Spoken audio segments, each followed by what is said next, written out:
எல்லோருக்கும் வணக்கம்.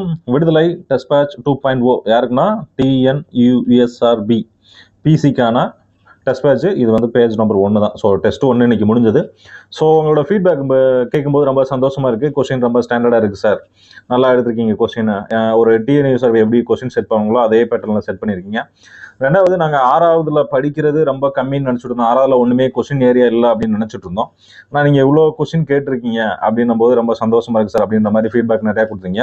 ஸோ உங்களோட ஃபீட்பேக்கு என்னை வந்து இன்னும் அடுத்த லெவலுக்கு இன்னும் உங்களுக்கு வந்து நிறையா டெஸ்ட் வந்து நிறையா கண்டக்ட் பண்ணணும், இன்னும் கொஸ்டின் வந்து இன்னும் ரொம்ப ஸ்டாண்டர்டாக எடுக்கணும் அப்படின்ற ஒரு எண்ணம் எனக்குள்ள மறுபடியும் உருவாயிருக்கு. ஸோ அதனால் அந்த 48 டெஸ்ட்டுமே ரொம்ப யூஸ்ஃபுல்லாக இருக்கும் உங்களுக்கு.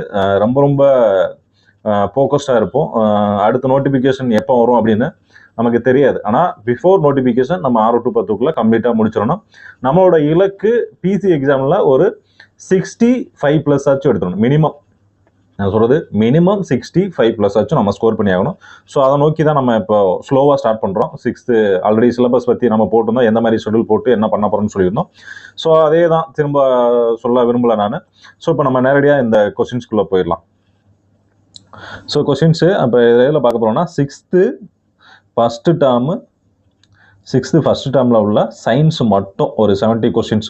ஸோ அஸ் யூஸ்வல் உங்களோட போர்டில் எந்த மாதிரி கொஸ்டின் செட் பண்ணுங்களோ அதே லெவலில் தான் நம்மளும் செட் பண்ணியிருப்போம். நிறைய பேர் கேட்டிங்க, சார் கொஞ்சம் எக்ஸ்ப்ளனேஷன் பண்ணிங்கன்னா கொஞ்சம் நல்லா இருக்குமே அப்படின்னு சொல்லியிருந்தீங்க. நான் உங்களுக்கு பர்சனலாக ஒரு அட்வைஸ் சொல்கிறேன். ஸோ ஃபஸ்ட்டு நாளாக போட்டுருவோம், ஒரு வீடியோ வேணால் அப்டேட் பண்ணிடுவோம். இதுக்கப்புறம் என்ன பண்ண போகிறோம் அப்படின்னா, பர்சனலாகவே உங்களுக்கு ஏதாச்சும் டவுட் அப்படின்னா நீங்கள் தாராளமாக கால் பண்ணி கேட்டுக்கோங்க. எனக்கு இது புரியலை சார், இந்த டேர்ம் புரியலை சார், இது என்னன்னே தெரில சார் அப்படின்னா தாராளமாக என் நம்பருக்கு நீங்கள் கான்டாக்ட் பண்ணி டீட்டெயில் கேட்டுக்கோங்க. நான் உங்களுக்கு எனி டைம் வேணாலும் நான் உங்களுக்கு சொல்லித்தர ரெடியாக தான் இருக்கேன். ஸோ ஃபர்ஸ்ட் கொஸ்டின் என்ன கொடுத்துருக்காங்க, தெரிந்த அளவை கொண்டு தெரியாத ஒரு அளவை ஒப்பிடுவது அளவீடாகும். ஸோ இந்த ஸ்டேட்மெண்ட் கரெக்டு தான்.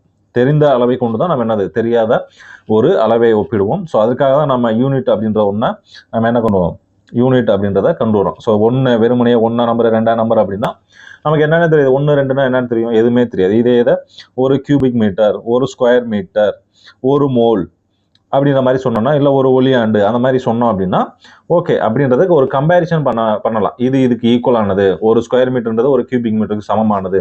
அப்போ தெரிந்த அளவை கொண்டு தெரியாத அளவை ஒப்பிடுவதுதான் என்னது அளவீடு அப்படின்றதான் கரெக்ட். ஓகே, செகண்ட் என்ன கொடுத்துருக்காங்க, உலகம் முழுவதும் ஒரே மாதிரியான அளவீட்டு முறையை பயன்படுத்துவதற்காக பன்னாட்டு அலகுமுறை. பன்னாட்டு அலகுமுறை என்னது, எஸ்ஐ யூனிட்ஸ். ஸோ இது அதுக்காக தான் கொண்டு வந்திருக்கேன். நம்ம ஆல்ரெடி ஃபர்ஸ்ட் ஸ்டேட்மெண்ட்டுக்கு சொன்னதான். ஸோ அதே தான். அப்போ 2 ஸ்டேட்மெண்ட்டுமே என்னது சரி. அப்போ ஆப்ஷன் சி.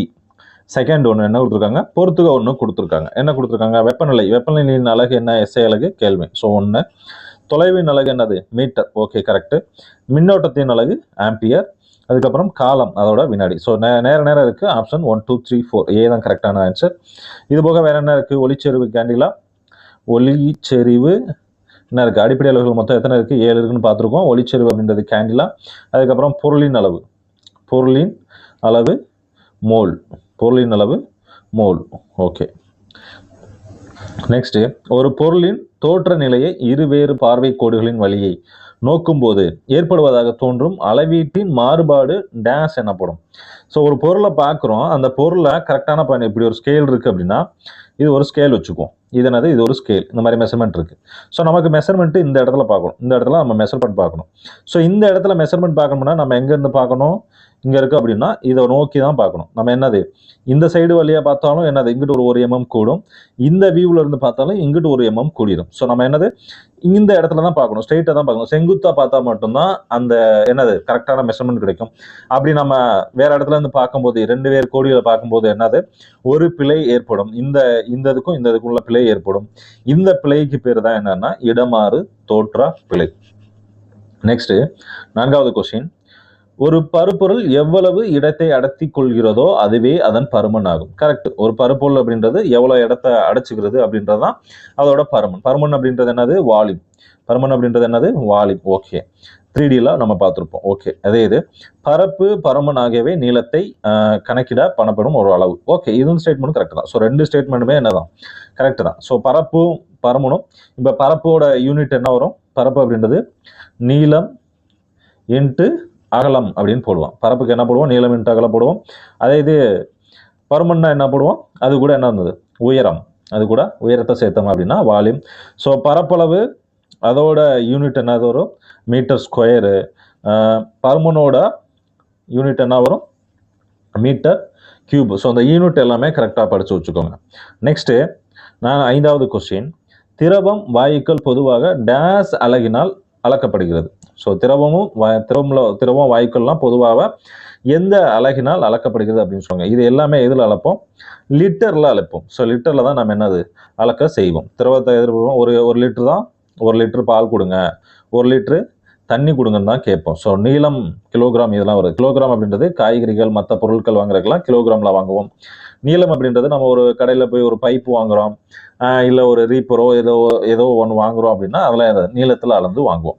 நெக்ஸ்ட்டு 6வது கொஸ்டின், பூமியின் பரப்பில் எடை என்பது நிறைக்கு டேஸில் இருக்கும் அப்படின்னா நேர்த்தகவில் இருக்கும். பூமியின் பரப்பில் எடை என்பது நிறைக்கு நேர்த்தகவில் இருக்கும். ஸோ இது முக்கியமான கொஸ்டின்ஸ். அடுத்த கொஸ்டின், நிலவில் பொருளின் எடை பூமியில் உள்ள எடையில் டேஸாக இருக்கும் அப்படின்னா 6ல் 1 பங்காக இருக்கும். எத்தனை இருக்கும்? 6ல் 1 பங்காக இருக்கும். நெக்ஸ்ட்டு, எடை என்பது பொருளில் உள்ள பருப்பொருளின் அளவு கொடுத்துருக்காங்க. என்ன கொடுத்துருக்காங்க? எடை என்பது பொருளில் உள்ள பருப்பொருளின் அளவு. ஸோ இது என்னது? பருப்பொருளின் அளவு அப்படின்னா வந்தால் இங்கே என்ன வந்துடணும்? நிறைன்னு வந்திருக்கணும். என்ன வந்திருக்கணும்? நிறை அப்படின்னு வந்திருந்தா இந்த ஸ்டேட்மெண்ட் கரெக்ட். செகண்ட் என்ன கொடுத்துருக்காங்க? நிறை என்பது நிறையின் மேல் செயல்படும் புவியீர்ப்பு விசை. புவியீர்ப்பு விசை அப்படின்னு வந்துட்டாலே இங்கே என்ன வந்திருக்கணும்? எடை வந்திருக்கணும். ஸோ 2 ஸ்டேட்மெண்ட்டுமே தப்பு. ஸோ ஆப்ஷன் டி தான் கரெக்டான ஆன்சர். சிம்பிளாக வச்சுக்கோங்க. புவி ஈர்ப்பு விசையை பேஸ் பண்ணி, அதாவது சுருள்வில் தராசு இதை வச்சு நம்ம மெஷர் பண்ணுறது எல்லாமே என்னது? எடை. நமக்கு நார்மலாக போய் என்னது நிறை போடுங்க அப்படின்னு கேட்க மாட்டோம். ஸோ நிறை என்பது பருப்பொருளின் அளவு, எடை என்பது அதன் மேல் செயல்படக்கூடிய புவியீர்ப்பு விசை என்பதுதான் சரியான விடை. நெக்ஸ்ட்டு ஒரு யூனிட் கொடுத்துருக்கோம். என்ன கொடுத்துருக்கோம்? 1000 மில்லிகிராம் அப்படின்றத என்னன்னு கேட்டிருக்காங்க. 1000 மில்லிகிராம் அப்படின்றது 1 கிராம். 1000 கிராம் அப்படின்றது 1 கிலோகிராம். 1000 கிலோகிராம் அப்படின்றது 1 டன். ஸோ இது கூட நம்ம அடிஷ்னலாக தெரிஞ்சுக்க வேண்டியது என்னது? குவிண்டால்.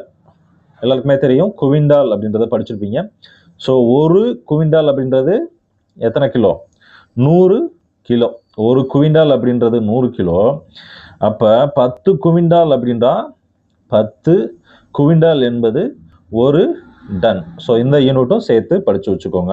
ஸோ இது போக நீங்கள் அடிஷ்னலாக தெரிஞ்சுக்க வேண்டியது, 1 மீட்டர் அப்படின்றது 100 சென்டிமீட்டர். 1 மீட்டர் அப்படின்றது 100 சென்டிமீட்டர். அதுபோக 1 டெசிமீட்டர்.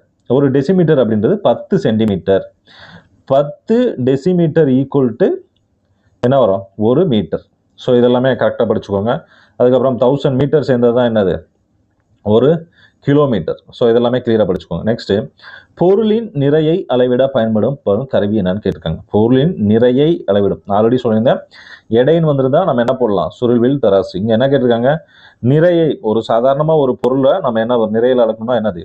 நமக்கு பொது தராசே போதும். என்ன போதும்? பொது தராசே போதும். ஸோ இதுக்கு ஆப்ஷன் என்னது? சி தான் கரெக்டான விடை. நெக்ஸ்ட்டு 11வது கொஸ்டின், பொருளின் துல்லியமான எடை மற்றும் வேதிப்பொருள்களின் எடையை காண பயன்படும் கருவி. துல்லியமான எடைக்கு நம்ம என்ன பண்ணணும் அப்படின்னா டிஜிட்டல், அதாவது மின்னணு தராசு தான் பயன்படுத்தணும். ரொம்ப ஒரு லோவா கிராம் கணக்கில் வாங்குறோம், இல்லை நமக்கு துல்லியமாக ஒரு எடையை ஒரு லேப்ல உட்காந்து ஒர்க் பண்ணுறோம் அப்படின்னா கூட, இல்லை தங்கத்தோட தூய்மை அந்த தங்கத்தோட எடையெல்லாம் அளக்கும் போது என்னன்னா ரொம்ப துல்லியமாக அனுப்புவாங்க. ஸோ அதுக்கெல்லாம் என்ன அப்படின்னா டிஜிட்டல் தராசு தான் கரெக்டாக, அதாவது மின்னணு தராசு அப்படின்றது தான் கரெக்டானது. நெக்ஸ்ட்டு 12வது கொஸ்டின், தானியங்கி வாகனங்கள் கடக்கும் தொலைவினை கணக்கிட பயன்படும் கருவி என்னன்னு கேட்டிருக்காங்க. ஸோ இதற்கான விடை ஆப்ஷன் டி, ஓடோமீட்டர். அதோட தொலைவினை கணக்கிட அப்படின்னு கேட்டால் நோட் பண்ணிக்கோங்க, தொலைவு அப்படின்றது ஓடோமீட்டர். இது எவ்வளோ தூரம் நம்ம போயிருக்கோம், அதாவது ஸ்பீடோமீட்டர். ஆல்ரெடி இங்கே இருக்கிறது எவ்வளோ வேகத்தில் போகிறோம், இது வேகமானின்னு சொல்லுவோம். ஸ்பீடோமீட்டர் வேகமானி ரெண்டும் ஒன்று தான், வேற ஒன்றும் கிடையாது. ஸோ ஒரு வண்டி எத்தனை கிலோமீட்டர் பெர் ஹவரில் போகுது அப்படின்றதுக்கு தான் ஸ்பீடோமீட்டர். தொலைவை கால்குலேட் பண்ணுறதுக்கு ஓடோமீட்டர், வண்டி என்ன வேகத்தில் போகுது அப்படின்னு பார்க்குறதுக்கு ஸ்பீடோமீட்டர். நெக்ஸ்ட்டு, நீளத்தை அளவிட தற்காலத்தில் பயன்படுத்தப்படும் அளவுகள் வில்லியம் பெட்வெல் அவர்களால் எந்த நூற்றாண்டில் கண்டுபிடிக்கப்பட்டதுன்னு கேட்டிருக்காங்க. ஸோ இவர் எந்த நூற்றாண்டில் கண்டுபிடிச்சிருப்பாங்க அப்படின்னா 16ஆம் நூற்றாண்டில். நெக்ஸ்ட்டு, பாரிஸில் உள்ள படித்தர மீட்டர் கம்பியின் நகல் இந்தியாவில் தேசிய இயற்பியலாகவும் எங்கே இருக்குது அப்படின்னா டெல்லியில் இருக்குது. எங்கே இருக்குது? டெல்லியில் இருக்குது. நெக்ஸ்ட்டு, பூமி மேற்கிலிருந்து கிழக்காக சுற்றுகிறது என்று கூறிய இந்திய வானியல் அறிஞர் யார் அப்படின்னா ஆரியப்பட்டர். நெக்ஸ்ட், பொருளின் மீது உயிருள்ள அல்லது உயிரற்ற காரணிகளால் செயல்படுத்தப்படும் தள்ளுதல் அல்லது இழுத்தல். ஒரு பொருள் இருக்குன்னா அதுல என்ன பண்ணுவோம், தள்ளுறோம். இப்படி ஒரு பொருள் இருக்கு அப்படின்னா இதை தள்ளணும் அல்லது என்ன செய்யணும், இதை இழுக்கணும். ஸோ ரெண்டு விஷயம் பண்ணுவோம். ஸோ இது என்ன, அது இதுக்கு என்ன தேவை, விசை அப்படின்றது தான் தேவை. இடப்பெயர்ச்சி அப்படின்றது இது எவ்வளோ டிஸ்டன்ஸு போயிருக்கு அப்படின்றது தான் இடப்பெயர்ச்சி. ஸோ இதுக்குள்ள ஒவ்வொன்றுக்கும் இது என்னது யூனிட்டும் பார்த்துக்கணும். நம்ம இதுக்கு நியூட்டன் வரும், இது மீட்டர் பர் செகண்ட் வரும், ஸோ இது மீட்டர் பர் செகண்ட் ஸ்கொயர் வரும், இது இடப்பெயர்ச்சி மீட்டரில் தான் நம்ம அளப்போம். ஓகே, நெக்ஸ்ட்டு, புவி அதன் மீது செயல்படுத்தப்படும் விசையின் பெயர் புவி ஈர்ப்பு விசை அப்படின்னு கொடுத்துருக்காங்க. ஓகே, அந்த ஸ்டேட்மெண்ட் கரெக்டு தான். எனது புவி அதன் மீது செயல்படுத்தப்படும் விசையின் பெயர் புவி ஈர்ப்பு விசை, இது கரெக்ட். ரெண்டாவது என்ன கொடுத்துருக்காங்க, பொருளின் வேகத்தை குறைக்கவோ அல்லது அதிகரிக்கவோ செய்யும் காரணி திசை வேகம். இங்க என்ன வந்துருக்கூடாது, திசை வேகம் அப்படின்றது இது கிடையாது. இங்க என்ன வந்திருக்கணும், விசை தான். என்ன வந்திருக்கணும், விசை தான். ஒரு பொருளோட வேகத்தை குறைக்கிறதும் அதிகரிக்கிறதும், ஃபோர்ஸாக தரணும்னா வேகமாக போகும், ஸ்லோவாக தரனாலும் கொஞ்சம் வேகமாக போகும். ஸோ அதோட இதை டிசைட் பண்ணுறது என்னது, விசை அப்படின்றது. இந்த ஸ்டேட்மெண்ட் அப்போ தப்பு. ஸோ இதுக்கான சரியான விடை என்ன வரும், ஆப்ஷன் ஏ. நெக்ஸ்ட் 18, இயக்கம் எத்தனை வகையாக பிரிச்சிருக்காங்க அப்படின்னா 4 வகையாக பிரிச்சிருப்பாங்க. ஸோ என்னென்னது, இந்த இதே தான், நேர்கோட்டு, வளைவுப்பாதை, வட்டப்பாதை, சுழற்சி இயக்கம் அப்படின்னு சொல்லிட்டு ஒரு 4 வகையாக ஃபில் பண்ணிப்பாங்க. ஓகே, நெக்ஸ்ட் 19வது கொஸ்டின், நேர்கோட்டு இயக்கம் என்ன வரும், தானாக விழும் கீழே பொருள். அது மேலேருந்து இங்கேருந்து ஒரு பொருள் கீழே விழுதுன்னா நேராக தான் வந்து கீழே விழும். ஓகே, வளைவு பாதை அப்படின்றது ஒரு பந்து இருக்குது அப்படின்னா இந்த பந்து இப்படியே வீசுறோம் அப்படின்னா இங்கேருந்து வீசுறோம்னா இப்படியே இறங்கி இங்கே வரும். ஸோ இது வளைவு பாதை. அதே இது பம்பரம் அப்படின்னா என்ன இருக்கும், பம்பரம் அப்படின்றது ஒரு மைய அச்சை தான் சொல்லுவோம். ஸோ இது பம்பரத்தின் இயக்கம், தற்சுழற்சி இயக்கம். அலை ஊசல் அதே தான், ஒரு நூலை கட்டி இங்கே வச்சோம் அப்படின்னா இதனால் இங்கே போகும், மறுபடியும் இங்கே வரும். ஸோ முன்னும் முன்னாடி போயிட்டு வரும். ஸோ அலை வீக்கம். ஸோ ஆல்ரெடி எல்லாமே கரெக்டாக தான் மேட்ச் இருக்குது. 1 2 3 4. நெக்ஸ்ட் 20வது கொஸ்டின், ஒரு பொருள் அதன் அச்சினை மையமாக கொண்டு இயங்குவது. இப்போ தான் பார்த்தோம் என்னது, தற்சுழற்சி இயக்கம். நெக்ஸ்ட், ஒரு குறிப்பிட்ட கால இடைவெளியில் மீண்டும் மீண்டும் நடைபெறும் இயக்கத்தின் பெயர் என்ன அப்படின்னா கால ஒழுங்கு இயக்கம் அப்படின்னு சொல்லலாம். அப்படி இல்லைன்னா என்னது, சீரான இயக்கம். சீரான இயக்கம் அப்படின்னும் சொல்லலாம். ஸோ ரெண்டுமே இதுக்கு சரியான விடை தான். இதே இது கால ஒழுங்கற்ற இயக்கம்னா இது எல்லாமே சேஞ்சஸ் ஆகும். அது வந்து சீரற்ற இயக்கம். என்ன இயக்கம், சீரற்ற இயக்கம் அப்படின்ற மாதிரி சொல்லுவோம். ஓகே, நெக்ஸ்ட் 22வது கொஸ்டின், ஓரலகு நேரத்தில் ஒரு பொருள் கடந்த தூரத்தினை டேஸ் என்ன கூறலாம். என்ன கூறலாம், சராசரி வேகம். ஓரலகு நேரத்தில் ஒரு பொருள் கடந்த சராசரி, அதாவது பொருள் கடந்த தூரத்தினை சராசரி வேகம் அப்படின்னு சொல்லி கூறலாம். நெக்ஸ்ட், சராசரி வேகத்தின் எஸ்ஐ அலகு என்ன கொடுத்துருவாங்க, மீட்டர் பர் செகண்ட். கரெக்டு தான். அதே தான் இங்கிலீஷ்லையும் கொடுத்துருவாங்க, மீட்டர் பர் செகண்ட். ஸோ இது மீட்டர் பர் செகண்டாக சிம்பிள் பண்ணி எழுதியிருக்காங்க. ஸோ இது எல்லாமே கரெக்டு தான், இவை அனைத்தும். நெக்ஸ்ட் 24வது கொஸ்டின், பருப்பொருட்கள் அனைத்தும் டேஸால் ஆனது. பருப்பொருட்கள் அனைத்தும் எதால் ஆனது, அணுக்களால் ஆனது. ஸோ பல அணுக்கள் சேர்ந்தது தான் மூலக்கூறுகளாக இருக்கும். தனிமங்கள், பல தனிமங்கள் சேர்ந்தது சேர்மங்கள். நெக்ஸ்ட் 25வது கொஸ்டின், மிதிவண்டியில் நடைபெறும் இயக்கங்கள் அடிப்படையில் கீழ்கண்ட வாக்கியங்களை ஆராய்க அப்படின்னு கொடுத்துருக்காங்க. வாக்கியம் 1 என்ன கொடுத்துருக்காங்க, மிதிவண்டி சக்கரம் தற்சுழறி இயக்கம். சக்கரம் என்னது, ஒரு இருக்கு அப்படின்னா இந்த அச்சை பற்றி தான் என்னது, அது ரொட்டேஷன் பண்ணும். ஸோ அது தற்சுழறி இயக்கம், இது கரெக்ட். ஸோ இது மிதிவண்டி இருக்கு அப்படின்னா மிதிவண்டி என்ன இருக்கும், ஸோ இது ஒரு நேர்கோட்டில் தான் போகும். அப்போ இது கரெக்ட். சக்கரம்னு கேட்டால் தற்சுழற்சி இயக்கம், மிதிவண்டியோட இயக்கம் கேட்டால் நேர்கோட்டு இயக்கம். ஸோ ரெண்டு ஸ்டேட்மெண்ட்டுமே சரிதான். நெக்ஸ்ட்டு, பருப்பொருள்களின் 5 நிலைகளுள் தவறான ஒன்றை தேர்ந்தெடுக்க அப்படின்னு கேட்டுக்கோங்க. ஸோ திரவ, வாயு அப்படின்றது ஒரு பேசிக் 3, அது போக பிளாஸ்மா நிலை, அதுக்கப்புறம் போஸ், ஐன்ஸ்டீன், இது எல்லாமே கரெக்டு தான். ஸோ இதில் எதுவுமே தவறானது கிடையாது. நெக்ஸ்ட்டு, ஒரு துளி நீரில் ஏறக்குறைய டேஸ் நீர் துகள்கள் அடங்கியுள்ளது அப்படின்னா 10^21. நெக்ஸ்ட்டு, திரவங்கள் பாயும் தன்மை பெற்றது. கண்டிப்பாக திரவங்கள் என்னது, பாயும் தன்மை பெற்றது. செகண்ட் வாக்கியம் என்ன கொடுத்துருக்காங்க, வாயுக்கள் எளிதில் விரவும் அல்லது பாயும் தன்மை பெற்றது. ஸோ இந்த ஸ்டேட்மெண்ட்டும் கரெக்டு தான். So both 1 and 2 are correct. 1 மற்றும் 2 சரி. நெக்ஸ்ட்டு, பொறுத்துக்க கொடுத்துருக்காங்க. திண்மம் அப்படின்றது என்னது, திண்மம் வந்து அழுத்தத்திற்கு உட்படும். திண்மம் அழுத்தத்திற்கு உட்படும். திரவம் அப்படின்றது சிறிதளவு அழுத்தத்திற்கு உட்படும். வாயு என்பது அதிகமான அழுத்தத்திற்கு உட்படும். ஸோ என்ன வரும் அப்போ அப்படின்னா 3 2 1 வரும். Option D is the correct answer. Next 30வது கொஸ்டின், டேஸ் என்றால் கிடைக்கும் இடத்தை நிரப்ப பரவும் துகள்களின் தன்மை. கிடைக்கிற இடத்தை நிரப்புறது என்ன சொல்லுவோம் அப்படின்னா விரவுதல் அப்படின்னு சொல்லுவோம். என்ன சொல்லுவோம்? விரவுதல். இது எது வரும்? வாயுக்கள். எதுல வரும்? வாயுக்கள்ல தான் வரும். விரவுதல் அப்படின்றது வாயுக்கள். அதை மட்டும் மென்ஷன் பண்ணி வச்சுக்கோங்க, மெமரி பண்ணி வச்சுக்கோங்க. நெக்ஸ்ட் 31வது கொஸ்டின். கீழ்கண்ட கூற்றுகளை ஆராய்ந்து தவறான ஒன்றை தேர்ந்தெடு. ஸோ தவறான ஒன்று கேட்டிருக்காங்க. காற்று இடத்தை அடைத்துக்கொள்ளும். இது சரிதான். காற்று என்னது? ஒரு இடத்தை அடைத்துக்கொள்ளும். கரெக்ட். காற்றிற்கு நிறை உண்டு. இதுவும் சரிதான். காற்று ஒரு பருப்பொருள். காற்றும் ஒரு பருப்பொருள். காற்று ஒரு கலவை. எல்லாம் படிச்சிருப்போம். ஸோ இதுல தவறானது என்னது? எதுவுமே இல்லை. நெக்ஸ்ட், வாயுக்கள் நீர்மமாக மாற்றப்படுவதற்கு வாயுக்கள் நீர்மமாதல். ஸோ இந்த மாதிரி டைரக்ட் கொஸ்டின்ஸ்லாம் பார்த்துருங்க. பார்க்கறதுக்கு கன்ஃபியூஸ்டு மாதிரி தெரியும், ஆனால் சிம்பிள் கொஸ்டின் தான். வாயுக்கள் நீர்மமாக மாற்றினா அதுக்கு பேர் அந்த வாயுக்கள் நீர்மமாதல் அப்படின்னு தான் போடணும். ஸோ அவசரப்பட்டு பதங்கமாதல் இந்த மாதிரி எதுவும் யோசிச்சிடக்கூடாது. ஓவர் திங்கிங் பண்ணக்கூடாது. சிம்பிளாக இருக்கிறத சிம்பிளாகவே யோசிக்கணும். நெக்ஸ்ட், ஒரே தன்மையான துகள்களால் மட்டும் ஆன பொருள் டேஸ் என அழைக்கப்படும். அப்படின்னா ஒரே தன்மையான துகளால் மட்டும் ஆன பொருள்னா ஒரே ஒரு பொருள் மட்டும்தான் இருக்கும். அப்போ அது என்னது? தூய பொருட்கள் இருக்கும். ஒன்றுக்கு மேற்பட்ட பொருள்கள் இருந்தால் அதுக்கு பேர் என்னது? கலவை அப்படின்னு சொல்லுவோம். ஒன்றுக்கு மேற்பட்ட பொருள்கள் இருந்தால் கலவை அப்படின்னு சொல்லுவோம். ஒரே ஒரு பொருள் மட்டும் இருந்தால் அது தூய பொருள். நெக்ஸ்ட், டேஸ் என்றால் 2 அல்லது அதற்கு மேற்பட்ட தனிமங்களின் வேதியியல் சேர்க்கை. அது 2 அல்லது அதற்கு மேற்பட்ட தனிமங்கள் அப்படின்னு கொடுத்தா என்னது? வேதியியல் சேர்க்கை அப்படின்னா சேர்மங்கள். அதாவது H2O அப்படின்றது அந்த மாதிரி ஒரு 2 தனிமங்கள் சேர்ந்தது ஒரு சேர்மமா மாறும். So okay.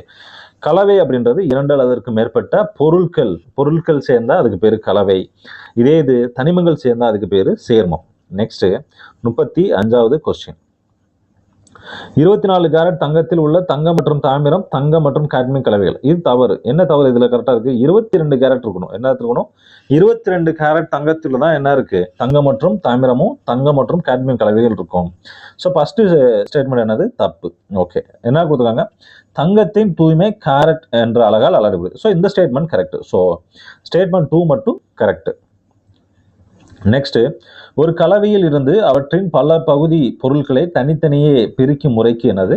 பிரித்தெடுக்கிறது. ஒரு கலவையிலிருந்து நம்ம தனித்தனியா செப்பரேட்டா ஒவ்வொன்றா எடுக்கிறோம் அப்படின்னா அது சிம்பிளா என்னது? பிரித்து எடுத்தல் அப்படின்றது அதுக்கான சரியான விடை. ஸோ வண்டலாக்குதல் அப்படின்றது என்னது? உப்பு. இது இதுல வரும் பால் பொருட்கள். கடைதல் அப்படின்றது. சலித்தல் அப்படின்றது திடப்பொருட்கள். அதாவது பெரிய பொருள்ல இருந்து சின்ன பொருள். நம்ம ஜல்லி மண்ணெல்லாம் சலிப்பொருள் அதுல வரதான் சலித்தல். நெக்ஸ்ட், வேர்கள் அப்படின்றது என்னது? நேர் புவி நாட்டம் கொண்டவை. வேர்கள் நேர் புவி நாட்டம் கொண்டவை. நெக்ஸ்ட் 38வது கொஸ்டின். பெரும்பாலான இல்லங்களில் நீரில் உள்ள மாசுக்களை நீக்குவதற்கும் நுண்கிருமிகளை டேஸ் கதிர்களை கொண்டு அழிப்பதற்காகவும் வணிக ரீதியிலான நீர் வடிகட்டிகள் பயன்படுகிறோம்னா அல்ட்ராசோனிக், அதாவது புற ஊதா கதிர்கள் தான் நம்ம என்னது பயன்படுத்துவாங்க. நம்ம வீட்டில் இருக்கிற அந்த யூவி ரேஸை யூஸ் பண்ணி தான் என்னது நீர் எல்லாமே ஃபில்டர் பண்ணுவோம். நெக்ஸ்ட், ஆணிவேர் தொகுப்பு பொதுவாக எந்த வகை தாவரங்களில் காணப்படும் அப்படின்னா ஆணிவேர் அப்படின்றது இருவித்தலை தாவரங்கள் மட்டும் காணப்படக்கூடியது. இதில் ஒரு சின்ன இது மட்டும் தெரிஞ்சுக்கோங்க. மிளகாய் செடி அப்படின்றது இருவித்தலை. வரும். சரி. நெக்ஸ்ட், ஒருவித்தலை தாவரங்களுக்கான எடுத்துக்காட்டுகளுள் தவறான ஒன்று. ஸோ மிளகாய் செடி அப்படின்றதான் தவறு. ஏன்னா இது என்ன வரும்? இருவித்திலையில வரும். ஆணிவேர்ல இருக்கும். ஸோ மிளகாய் செடி வந்து நீங்க என்னது ஜல்லி வேர்னு போட்டிருக்கூடாது. அதுக்கு ஆணிவேர் உண்டு. நெக்ஸ்ட், வேரில் உணவு சேமிக்கும் தாவரம். என்ன இருக்கு இதுல? இது தண்டு. உருளைக்கிழங்கும் தண்டு, மஞ்சளும் தண்டு. ஸோ பீட்ரூட் மட்டும்தான் வேறு. பீட்ரூட்டு, கேரட்டு, முள்ளங்கி இதெல்லாம் என்னது? வேறு. இது எல்லாமே என்னது? தண்டு வகையை சார்ந்தது. ஸோ இது வந்து உங்களுக்கு அனாலஜியில் கேட்கலாம். அதாவது ஒத்தத்தன்மை, சைக்காலஜியில் நீங்கள் ஒத்தத்தன்மைன்னு இருக்கும். ஸோ இந்த மாதிரி கொஸ்டின்ஸ் எல்லாமே அதில் வரும். நெக்ஸ்ட், தண்டில் உணவு சேகரிக்கும் தாவரத்திற்கு எடுத்துக்காட்டு. இப்போ ஆல்ரெடி நம்ம பார்த்தோம். தண்டில் உணவு சேகரிக்கும் தாவரத்திற்கு எடுத்துக்காட்டு என்ன வரும்? கரும்பு. ஸோ இந்த கொஷின் அதுலேயே ஆன்சர் இருக்குது. ஸோ கரும்பு அப்படின்றது தான் கரெக்டு. ஸோ இது ஆப்ஷன்ஸ் எல்லாமே தப்பாக இருக்குது. தண்டில் உணவு சேகரிக்கிறதுனா தவறானதுன்னு கேட்டிருக்கணும். தண்டில் உணவு சேகரிக்கும் தாவரங்கள் தவறான ஒன்றுன்னு கேட்டிருந்தா என்ன போட்டிருக்கலாம்? பீட்ரூட் வந்திருக்கும். ஸோ இந்த கொஸ்டின் டோட்டலாக தப்பாக இருக்குது. ஸோ இது மாற்றிக்கோங்க. நெக்ஸ்ட்டு, சுவாசித்தல் டேஸ்களில் நடைபெறுகிறது. சுவாசித்தல் எங்கே நடைபெறும்? ஒரு தாவரத்தோட இலையில தான் நடைபெறும். நெக்ஸ்ட், பூவா தாவரம். அதுக்கான எடுத்துக்காட்டு என்னது? பூவா தாவரத்திற்கு எடுத்துக்காட்டு ரிக்ஸியா தான்.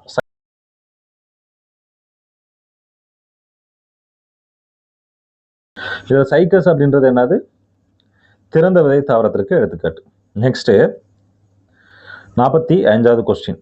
டேஸ் உயிரினத்தின் மிகச்சிறிய செயல்படும் அலகு அப்படின்னா செல். ஆல்ரெடி நம்ம பல செல்கள் சேர்ந்தது தான் என்னது? திசுக்கள்.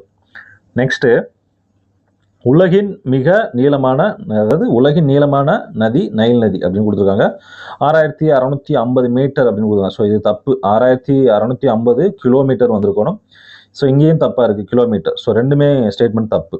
நெக்ஸ்ட்டு பூமியின் மொத்த ஒளிச்சேர்க்கையில் டேஸ் சதவீதம் கடலில் நடைபெறுகிறது அப்படின்னா 40% எங்கள் கடலில் நடைபெறுகிறது. நெக்ஸ்ட் 48வது கொஸ்டின். உலகிற்கு தேவையான ஆக்சிஜனில் பாதியை பூர்த்தி செய்வது எது அப்படின்னா அமேசான் காடுகள். நெக்ஸ்ட் 49வது கொஸ்டின். ஒரு செல் உயிர்களில் தவறான ஒன்றை தேர்ந்து. ஒரு செல் உயிர்கள் என்னது? அமீபா, பாராமிசியம், யூக்ளினா, கிளாமிடியம், மொனஸ்லாம் வரும். ஸோ மண்புழு அப்படின்றது பல செல்ல வந்துடும். இது தவறு. அமீபாவின் இடப்பெயர்ச்சி உறுப்பு அப்படின்னு கேட்டிருக்காங்க. அமீபாவுக்கு என்ன வரும்? போலிக்கால்கள். கசையிலை அப்படின்றது எதுக்கு வரும்? யூக்ளினா. எதுக்கு வரும்? யூக்ளினாவுக்கு வரும். குறியிலை அப்படின்றது பாரமிசியம். என்ன வரும்? பாரமிசியத்துக்கு வரும். தசைகள், தசை சுருக்கத்தின் மூலம் இடப்பெயர்ச்சி செய்வது என்ன வரும்? மண்புழு. என்ன வரும்? மண்புழு. நெக்ஸ்ட் பல்லிகள் பெரும்பாலும் டேஸ் பகுதிகளில் வாழ்பவை. எங்க இருக்கும் அப்படின்னா வெப்பமண்டல பகுதிகள் தான் பல்லிகள் இருக்கும். நெக்ஸ்ட் பறவைகளின் சுவாச உறுப்பு என்னது அப்படின்னா நுரையீரல். நெக்ஸ்ட் வெப்பம் மாறும் நிலையுள்ள விலங்குகளுக்கான எடுத்துக்காட்டு அப்படின்னா அதாவது தவளை. இருவாழ்வி. எங்க? நீரிலும் நிலத்திலையும் வாழக்கூடியது. ரெண்டாவது என்னது? இது வெப்பம் மாறும் நிலையுள்ள விலங்குகளுக்கான ஒரு சிறந்த எடுத்துக்காட்டு அப்படின்னா தவளை தான். நெக்ஸ்ட் குளிர்கால உறக்கத்தில் ஈடுபடும் உயிரி. என்ன கேட்டிருக்காங்க? ஸோ இந்த மாதிரி கொஸ்டின்ஸ்ல என்ன பண்ணிருக்குது? கன்ஃபியூஷன் ஆகக்கூடாது. இதெல்லாம் கிளியரா படிச்சிருக்கணும். குளிர்காலம் அப்படின்னா என்ன வந்துடணும்? ஆமை அப்படின்றது கரெக்டாக தெரிஞ்சு வச்சுக்கணும். நெக்ஸ்ட் டேஸின் கூற்றுப்படி உடல்நலம் என்பது ஒரு மனிதனின் முழுமையான உடல், மனம் மற்றும் சமூகம் சார்ந்த இடர்பாடுகள் இல்லாமல் இருக்கும் நிலை அப்படின்னு சொல்லியிருக்காங்க. யாருன்னா WHO, world health organisation. So இதுக்குள்ள அப்ரிபியேஷன்ஸ் எல்லாமே கீழே கமெண்ட் செக்ஷன்ல கமெண்ட் பண்ணிடுங்க. நெக்ஸ்ட் 56வது கொஸ்டின்ஸ். ஆற்றல் தரும் ஆக்கக்கூறுகள். ஸோ இந்த கொஸ்டின்ஸ் எல்லாமே கொஞ்சம் கிளியரா படிச்சுக்கோங்க. இதுல நிறைய கன்ஃபியூஷன் ஆகக்கூடியது. ஆற்றல் தரும் ஆக்கக்கூறுகள் அப்படின்னா கார்போஹைட்ரேட்டுகள். நமது உடலுக்கு ஆற்றலை தருவதோடு உடலை பாதுகாத்து உடல் செல்களையும் பாதுகாப்பது எது அப்படின்னா கொழுப்பு. உடல் வளர்ச்சி, செல் பழுதுபார்த்தல், செரிமானம் போன்ற பல்வேறு விதமான உடல் செயல்களுக்கு உதவுவது எது அப்படின்னா புரதங்கள் உதவும். அடுத்த கொஸ்டின். உடலில் பல்வேறுபட்ட உயிர்வேதி வினைகள் நடைபெற டேஸ் அவயம். இந்த மாதிரி வேதி வினைகள் நடைபெறணும்னா என்னது? வைட்டமின்கள் தான் அவசியம். நெக்ஸ்ட் பாதுகாக்கும் உணவு என அழைக்கப்படுவே எது அப்படின்னா வைட்டமின்கள் தான். நெக்ஸ்ட் 61வது கொஸ்டின். நீரில் கரையும் வைட்டமின்கள் என்னன்னு கேட்டிருக்காங்க. So B C. இது என்ன வரும்? கொழுப்பு. இது என்ன வரும்? கொழுப்புல கரையக்கூடியது. நெக்ஸ்ட் 62வது கொஸ்டின். வைட்டமின் பி குறைவினால் ஏற்படும் நோய் என்னன்னு கேட்டிருக்காங்க. ஸோ பினால பெரி வரும். இது என்னது? இது வைட்டமின் சி, இது வைட்டமின் ஏ, இது வைட்டமின் டி. நெக்ஸ்ட் சிறு காயத்தினால் ஏற்படும் அதிகப்படியான இரத்த கசிவு டேஸ் குறைபாட்டினால் ஏற்படும் நோயின் அறிகுறி அப்படின்னா வைட்டமின் கே. ஸோ ஒவ்வொரு நோய்க்கும் என்னென்ன அறிகுறிகள் அப்படின்றது கிளியரா படிச்சு வச்சுக்கணும். நெக்ஸ்ட் 64வது கொஸ்டின். உடல் வளர்ச்சி, பொதுவான உடல் செயல்பாடுகளை ஒழுங்குபடுத்த தேவைப்படுவது தாது உப்புக்கள். ஸோ இதுலேயே ஆன்சர் இருக்கு. ஸோ இது தாது உப்புக்கள் தான் கரெக்டான ஆன்சர்ஸ். Next 65வது question. வலுவான எலும்புகள், பற்கள், ரத்தம் உறைதல் போன்றவற்றிற்கு காரணமான தாது உப்பு. ஸோ இங்கே என்ன வருது? பற்கள், எலும்புன்னு வந்துட்டாலே நீங்கள் கண்ணை மூடிட்டு கால்சியம் போட்டுடலாம். என்ன போட்டுடலாம்? கால்சியம் அப்படின்றது போட்டுடலாம். நெக்ஸ்ட் வளர்ச்சி குறைபாடு, முகம், கால்களில் வீக்கம், வயிற்றுப்போக்கு மற்றும் ஒப்பிய வயிறு அப்படின்னு வந்துட்டாலே எங்கே போயிடணும்? குவாஷியோகர் போட்டணும். இது என்னது? எலும்பும் தோலுமா இருந்தால் மராஸ்மஸ். நெக்ஸ்ட் மிகச்சிறிய புரோகரியாட்டிக் நுண்ணுயிரி வகையை சேர்ந்ததுன்னு கேட்டிருக்காங்க. ஸோ இது என்னது? பாக்டீரியா தான் சரியான விடை. நெக்ஸ்ட் ஒரு பொறுத்துக கொடுத்துருக்காங்க. என்ன கொடுத்துருக்காங்க? கால்சியம் குறைபாட்டினால் வரக்கூடியது ரிக்கட்ஸு. பாஸ்பரஸ் அப்படின்றது ஆஸ்ட்ரியோ மலேசியா. அயோடின் கிரெட்டினிசம், இரும்பு சத்து, ரத்த சோகை. ஸோ 1 2 3 4 டைரக்டா இருக்கு.